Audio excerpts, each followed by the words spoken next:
Вот так полыхало издали, еще страшнее вблизи. Причем огонь распространялся со скоростью ветра. Очевидцы отбегали подальше, а пожарные с трудом контролировали процесс тушения. Кровлю в ответ переведи!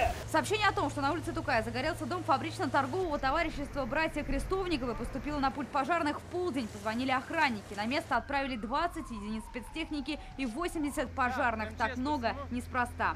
Здание историческое, третьей степени огнестойкости, то есть все перегородки, перекрытия деревянные, пустотные. Значит, внутри работать невозможно, опасно для участников тушения пожара, поэтому принято решение, работаем только с лафетных стволов, это мощные стволы. Однако испытать мощность стволов получилось не сразу. Не хватало воды, пришлось тянуть линию на озеро Кабан.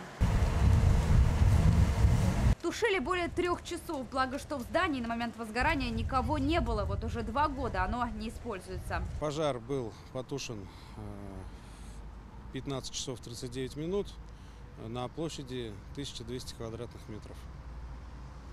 Предварительная причина пожара электротехническая.